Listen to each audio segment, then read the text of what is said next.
वादी नारायण के सफर में शाह अज़मतुल औलिया रहमतुल्लाह अलैह की रफाकत,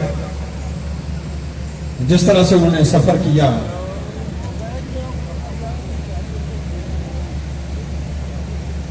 और संगलाख चट्टानों पे वादी नारायण में हादसा पेश आया जिसमें शहीद हुए। उनके साथ सूफी औरंगजेब, नकीबी शहीद, सूफी गुलाम नबी शहीद, सूफी राजा अल्लाह नकीबी शहीद, और सूफी साहिबजाद खान नियाजी की मोहब्बत जो अदाएं नकीब आबाद शरीफ के लिए उनकी रही, शाह अज़मतुल औलिया रहमतुल्लाह अलैह ने उनके लिए, अपने इस मुरीद के लिए बड़े प्यारे अदाओं में, उनके मज़ार में आपका ये शेर है, ले सजना असा तोड़ न भाई जा दिती राह तेरे, ले सजना असा तोड़ न भाई जा दिती राह तेरे, हशर दियारे शर्मा तैनो पर्दे काजले मेरे। ये शाह अज़मतुल औलिया रहमतुल्लाह अलैह का अपने दीवानों के लिए जो भी जिस तरह से भी शाह नकीबुल औलिया के दर से निस्बत में नाजा रहा, उसके नाज होने के किसी लम्हे को आपने फरामोश नहीं किया, बल्कि उसे मशवरा बना दिया। इसी तरह से सूफी बाबा अहमद साहिब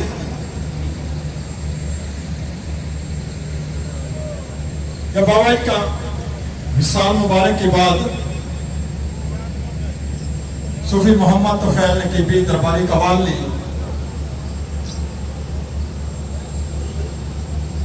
जब इफ्तिताही कलाम होता है, आपको सलामी पेश करते हुए आपकी कब्र मुबारक के 7 चक्कर लगाए, तो जब अहमद गुमना कर दी खेशरा इन जरस अज कारवाने दीगर अस्कार, तो बाबा ने शाह अज़मतुल औलिया रहमतुल्लाह अलैह ने सूफी अहमद साहब को इशारे से बुलाया और वो आपके कदमों से बाबा के तुरबत मुबारक के साथ इतना बड़ा नाज बाबा अहमद साहब के लिए, जिनके हर अदा अपने पीर मुर्शिद के लिए हाजी सूफी मोहम्मद अफजल नकीबी साहब, सूफी वलायत अली शाह रहमतुल्लाह अलैह इस नकीबिया यूनिवर्सिटी से 1952 से जिनका निस्बत, और जिस तरह से उन्होंने इस निस्बत पर नाजा हुआ, जो भी उनके साथ आर्मी लाइफ में 20 बलोच रेजिमेंट से हुआ, और फिर रिटायरमेंट के बाद से हाजी सूफी मोहम्मद अफजल नकीबी साहब, और आर्मी लाइफ से बाबा अहमद साहब, और जितने भी ये रावलपिंडी सूफी आफ्ताब हुसैन साहब बड़ी इमाम वाले, इस चोरी दामन के साथ में इस नकीबी सफर में इनकी जितनी भी मसाले दी जाए कम है। सूफी वलायत अली शाह रहमतुल्लाह अलैह क्वेटा में बाबा ने इनसे इसकी मोहब्बत पर इनके औलाद में होना, ये भी बड़ी मजबूरी हर एक की होती है। इसके बावजूद बाबा ने एक दिन खुश होकर फरमाया कि वलायत मांग क्या मांगता है, जो मांगेगा मैं दूंगा। आप खामोश रहे, फिर हुजूर ने फरमाया, अब फिर खामोश रहे। तीसरी दफा फरमाने पर तो सूफी वलायत अली शाह रहमतुल्लाह ने कीपिया यूनिवर्सिटी पर नाजा होने वाले इस तालिब इल्मी पर उन्होंने हुजूर की तरफ इशारा किया है, तुझसे तुझी को मांगकर लूट ली सारी कायनात, तुझसे तुझी को मांगकर लूट ली सारी कायनात, तुझसा कोई शाह नहीं, मुझसा कोई गदा नहीं। ये है हजरत सूफी वलायत अली शाह रहमतुल्लाह अलैह के रफ़्क़ार हाजिरी के लिए तैयार।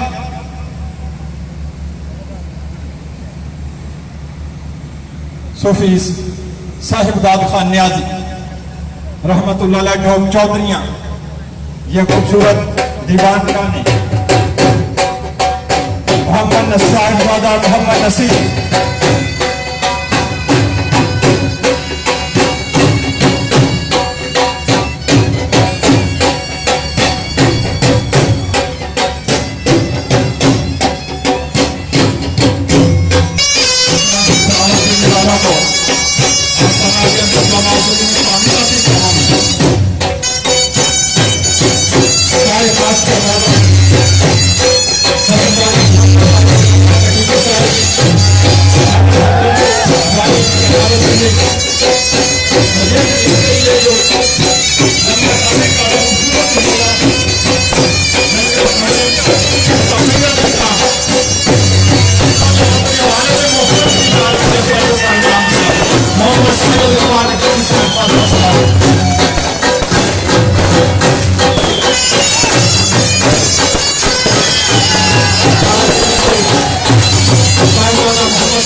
मोहम्मद जफर बिकबाल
चुका हुआ है।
हमारे पाया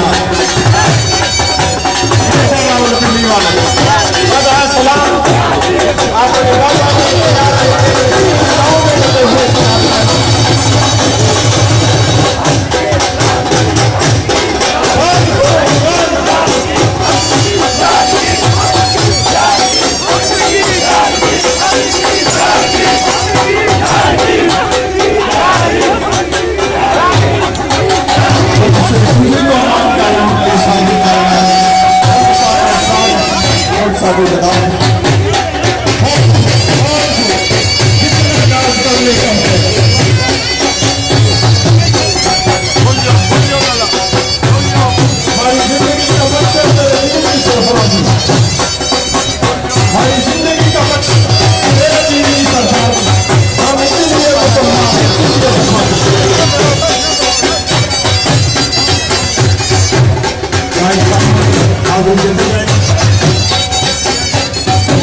Gracias.